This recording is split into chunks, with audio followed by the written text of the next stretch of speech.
नमस्कार दोस्तों। आइए आज सुनते हैं शिवानी जी की कहानी ज्येष्ठा का दूसरा और अंतिम भाग। इस कहानी के पहले भाग में आपने सुना कि नायिका पिरी, जिसकी शादी पक्की हो चुकी है, उसकी शादी के कुछ ही दिन पहले उसके होने वाले पति का बड़ा भाई, जो वर्षों पहले घर छोड़कर चला गया था, अचानक से वापस आ जाता है। आगे क्या होता है, आइए सुनते हैं आगे की कहानी में।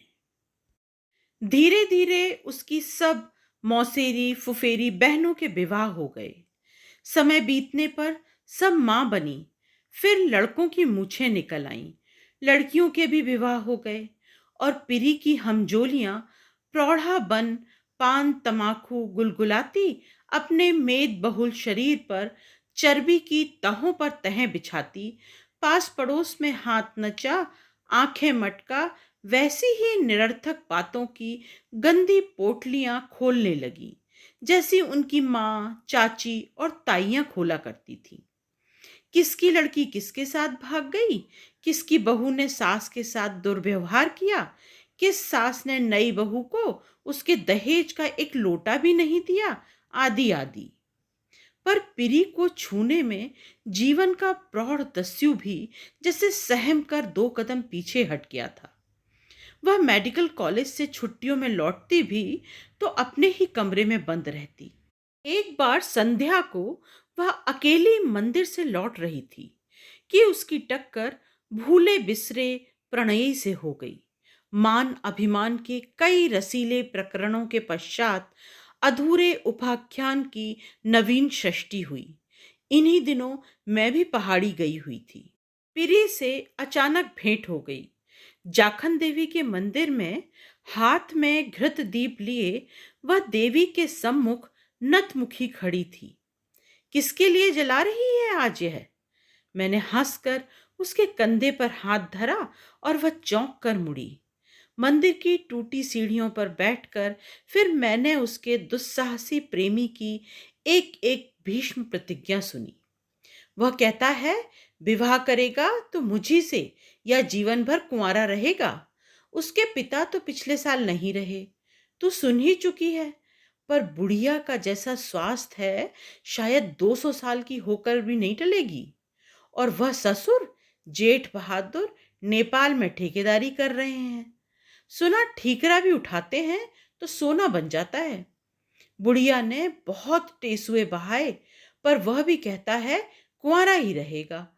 उसी के लिए तो जलाती हूं दिया। वह हंसने लगी थी। उस मंदिर में जलाए गए घृत की महिमा भला कौन नहीं जानता था। बहुत पहले एक प्रणयोन्मता किशोरी ने वहीं दिया जलाया था। जिस घर की कामना हेतु वह प्रदीप लेकर नित्य संध्या को पहुंचती थी, उसका एक दिन कहीं विवाह भी हो गया। पर किशोरी का था देवी पर अगाध विश्वास। वह नियम पूर्वक प्रदीप जलाती रही। एक दिन किसी ने शायद छेड़ भी दिया। अब क्या करेगी दिया जलाकर? देवी तुझ पर प्रसन्न नहीं हुई? देवी प्रसन्न हुई हैं। जिसे उसने मन ही मन वरा था, वही उसका पति बना। नई बहू तीसरे ही महीने गोलोक वासिनी हो गई थी। दूसरा विवाह हुआ उसी किशोरी से। तू किस सौत की मृत्यु कामना करने को दिया जला रही है? मैंने पूछा। क्यों? अबोध शिशु सी आंखों में था अगाध विश्वास। मेरी सौत कौन है तू नहीं जानती? मेरा जेठ। मैं कांप गई थी। छी छी, ऐसा मत कर पिरी। पर मेरे कहने से क्या पिरी रुकती? मंदिर में नित्य घी का दिया जलने लगा। फिर भी देवी प्रसन्न नहीं हुई। दोनों दर्शनीय कुंवारे भाइयों की, राम लक्ष्मण की जोड़ी कन्यादाय ग्रस्त माता पिताओं की छाती पर मूंग दलती रही। धीरे धीरे माताओं की कुंठा पिरी के प्रति गहरे आक्रोश में शतमुखी कुत्सा बन कुटिल प्रचार करने लगी। देखती नहीं, दायां पैर बढ़ाकर चलती है। ठीक कहती हो चाची।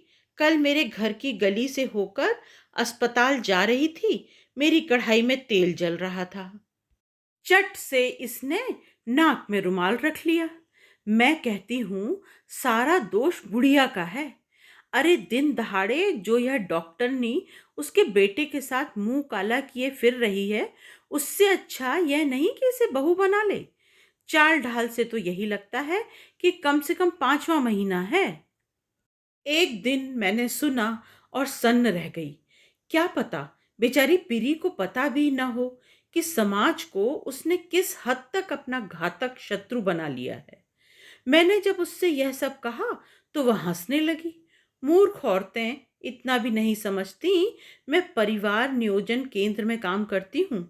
जो जिरह बख्तर इन्हें पहना चुकी हूँ वह क्या स्वयं नहीं पहन सकती? तब क्या सचमुच पिरी उस कायर व्यक्ति की मिस्ट्रेस बनकर रहने लगी थी? यू आर शेमलेस पिरी, मैंने उसे डपट दिया था।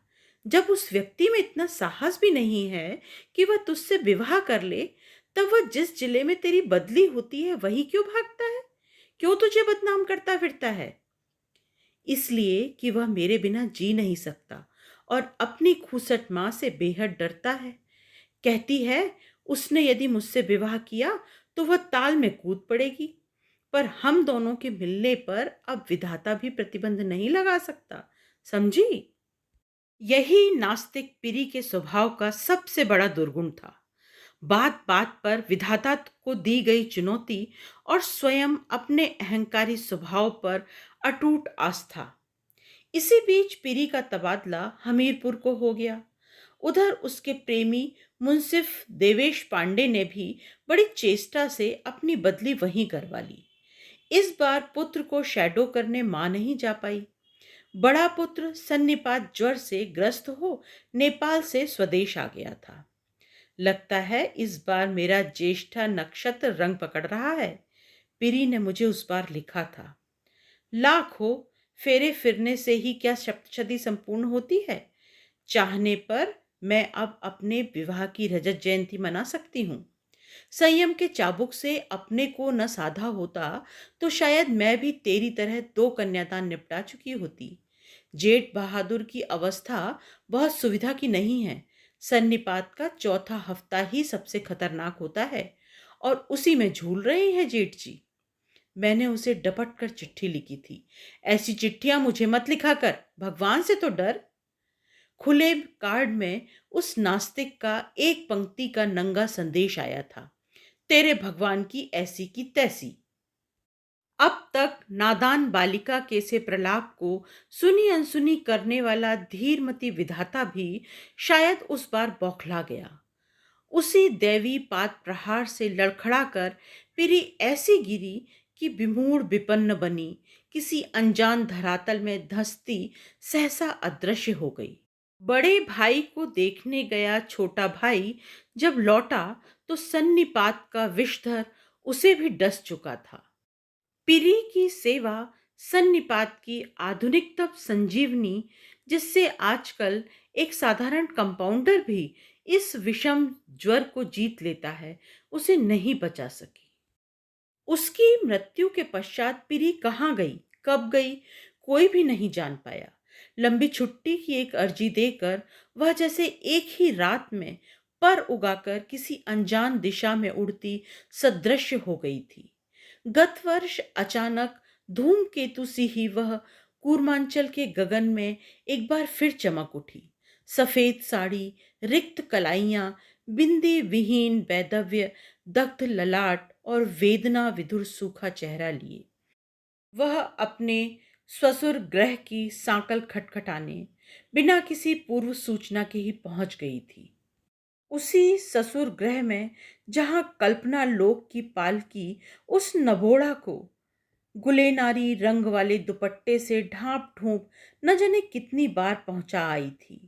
जहां उस किशोरी के कौमार्यावस्था के सहस्त्र दिवा स्वप्न एक साथ ही हाथ से छूट गई ट्रे पर धरे कांच के पात्रों की भांति टूटकर चकनाचूर हो गए थे।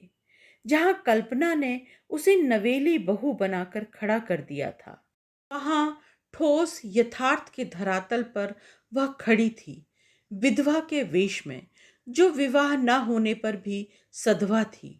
वह आज अग्नि साक्षी न होने पर भी विधवा थी। उसने फिर सांकल खटखटाई। द्वार सास ने नहीं खोला, खोला उसके बड़े पुत्र ने। पल भर को वह चीख ही पड़ी थी। उसके सम्मुख जैसे सन्निपात ज्वर से रोग मुक्त हो उसका स्वस्थ प्रेमी खड़ा था। वैसी ही स्निग्ध तरल बादामी आंखें और रामलीला की सीता सी सुकुमार हंसी। शायद मूछें मुड़ा ली थी, इसी से शक्ल छोटे भाई से इतनी मिलने लगी थी। आइए, उसने कहा, और सहमी पिरी उसके पीछे पीछे चली गई थी। पिरी ने डरते डरते ही पूछा था, आपकी माँ क्या यहीं होंगी, आपके भाई के समान? और उसका गला रुंध गया था। बंद खिड़की, बंद द्वार, भयावह अंधकार पूर्ण विचित्र सीलन भरा कमरा। उसके कांपते कंठ स्वर को संयत होने का समय देते ही शायद वह बड़ी समझदारी से अपने भीतर के कमरे में चला गया। थोड़ी ही देर में लौटा तो हाथ में गर्म चाय का प्याला था। लीजिए, आप पहले चाय पी लीजिए। डॉक्टर ने तो सुना है बहुत चाय पीती हैं। क्यों, है ना? वह फिर हंसा और इस बार पीरी का चेहरा एकदम फक पड़ गया। हाथ कांप कर चाय शायद कुछ छलक भी गई। कहीं इसके छोटे भाई का प्रेत ही तो परकाय प्रवेश कर उसे छलने नहीं आ गया था। एकदम वैसी ही हंसी और पतली नाक पर पड़ती हूबहू वैसी ही झुर्रियां। अपनी मां को बुला सकेंगे क्या? मुझे इसी बस से नैनीताल जाना है। पिरी ने अधैर्य से अपनी घड़ी देखी। आपके भाई की पासबुक, अंगूठी और बक्सा मेरे पास था। सोचा पहाड़ जा रही हूं तो अपने हाथ से आपकी मां को सौंपूंगी। गला पल भर को फिर रुंध गया, पर दूसरे ही क्षण बड़ी स्वाभाविकता से कंठस्वर वैसा ही रौबीला बना लिया जिसमें वह मृत प्राय रोगिणियों के मूर्ख अभिभावकों को समय रहते उन्हें अस्पताल न लाने के लिए डांटा करती थी। मेरे पास फजूल का समय नहीं है, उन्हें जरा जल्दी बुला देंगे क्या? बुला तो अवश्य देता। इस बार उसके प्रेमी का पठान सा ऊंचा अगला अग्रज और भी मनमोहक हंसी से उत्तर को संवार उठा। पर मुझे बड़ी दूर जाना पड़ेगा। कितनी दूर? इस बार पिरी के कंठ स्वर में कुंठाग्रस्त अविवाहिता नारी की रूखी झंकार स्पष्ट हो उठी। अब तक माधुर्य की रस वृष्टि करती किसी सधे वीणा वादक की अंगुलियां जैसे अनजाने एक बेसुरी मींड़ खींच गई। मेरी जीप बाहर खड़ी है, आप उसी से जाकर उन्हें बुला लाइए। आपकी जीप? वह बड़े जोर से हंसा और इस बार वह अपना चेहरा पिरी के एकदम पास ले आया। वह इस बार अपनी चीख नहीं रोक पाई। निश्चय ही यह उसके प्रेमी का प्रेत था। अंधेरा कमरा, पास आते अधरों का परिचित श्वास प्रश्वास। उसकी चीख से सहम कर वह परम दुस्साहसी 2 कदम पीछे हट गया। I am sorry. बात यह है कि जहां मेरी मां है वहां आज तक संसार की कोई भी जीप नहीं जा सकी। बुलाने स्वयं मुझे ही जाना पड़ेगा, और वह भी 4 कंधों पर। आप क्यों मुझे भी वहीं भेजना चाहती हैं क्या? सुना आप अपनी कुंडली में ऐसे ही किसी घातक ग्रह की सिरिंज लिए घूमती रहती हैं। पिरी तिलमिलाकर उठ गई थी। ओह, तो बुढ़िया उसी के जीवन में विष घोलने को जी रही थी। चलो अच्छा ही हुआ, मिलती तो क्या निर्मल चित्त से उसका स्वागत कर पाती। यह रही पासबुक, यह अंगूठी, और बाहर बक्सा धरा है। कांपते हाथों से बटुआ खोल वह चाबी मेज पर पटक कर भागी और गिरती पड़ती जीप भगाती सीधी मेरे पास चली आई थी। उसे लगा था वह पल भर भी वहां रुकी तो उसके प्रेमी का अदर्शी प्रेत उसे फिर पकड़ लेगा। अच्छा हुआ मैं सब सामान सौंप आई। अब पहाड़ के लिए पत्थर पलटा आई हूं, अभी नहीं लौटूंगी। पास ही धरे मेरे छोटे कमलदान का ढकना कभी खोलती कभी बंद करती वह मुझे अपनी कहानी सुना रही थी कि उसमें धरी एक छोटी पुड़िया उसकी गोद में गिर पड़ी। अरे, यह मूंगा कैसा? उसने पूछा। जब मैंने उसे उस मूंगे का इतिहास बताया तो उसकी आंखों में एक बार फिर वही कैशोरे की चमक आ गई। इस बार अल्मोड़ा जाने पर मैं अपनी माँ से यह मूंगा ले आई थी। वर्षों पूर्व मेरी पितामही ने एक प्रसिद्ध वैश्या से उसके कंठ की प्रवाल माला खरीदी थी। पहाड़ में एक लोकोक्ति है कि वैश्या के गले का एक अप्राप्य मूंगा यदि सुहागिनी पहन ले तो वह वैश्या का सा ही अटल अहिवाद पाती है, अर्थात अखंड सौभाग्य। वैश्या का सौभाग्य? पीरी कुछ समझ नहीं पाई। समझी नहीं मूर्ख, मैंने हंसकर कहा। वैश्या क्या कभी विधवा हो सकती है? तू क्या सचमुच इसे पहनेगी? उसने पूछा, और पल भर को मुझे लगा कि उसकी ईर्ष्या कातर लोलुप दृष्टि में याचना मुखर हो उठी है। और नहीं तो क्या, वैश्या के गले का मूंगा क्या सहज ही में जुटता है? मैंने पुड़िया में बंद मूंगा कलमदान में सहेज दिया। तीसरे दिन पिरी चली गई। उसी दिन घर का सुनार आया। अपने मंगलसूत्र के बीच मूंगा गुथवाने मैंने कलमदान खोला तो कलेजा धक्क से रह गया। पुड़िया के बीच से मूंगा जादुई बजरबट्टू सा अदृश्य हो चुका था। पल भर में मेरे अविवेकी चित्त ने चट से चुगली खाई। वही ले गई है। वैश्या का मूंगा क्या सहज में जुटता है? छी! कैसी नीच थी मैं, जो 3 दिन रहकर मुझे 300 का सामान दे गई थी। वह भला कीड़े का घुना, काले पड़ गए घुने दांत सा मलिन मूंगा चुराएगी? और भला अब किस सौभाग्य की आकांक्षा हो सकती थी उसे? पर अंतरात्मा भी पुलिस के कुत्ते की भांति अपराधी को सूंघती ही ठीक ही पकड़ती है। अपनी आंखों से ही तो मूंगे की महिमा देख आई हूं। शायद इसीलिए वह नैनीताल आकर भी मुझसे मिलने नहीं आई। जिस मूंगे के सूत्र से उसने अचानक नवीन सौभाग्य दस्यु को पकड़ा था, उसे मैं पहचानने पर कहीं खुलवा न लूं। मुझे एक ही शंका रह रहकर चिंतातुर बना उठती है। पूर्व स्वामिनी के कंठहार का यह मूंगा कहीं पिरी के सीमंत सिंदूर को भी वार वनिता के सिंदूर सा ही क्षण स्थायी न बना दे। दोस्तों, कहानी ज्येष्ठा बस इतनी सी। ये कहानी आपको कैसी लगी मुझे ज़रूर बताइएगा। आपकी प्रतिक्रियाओं के इंतज़ार के साथ अगली कहानी में फिर मिलेंगे। नमस्कार।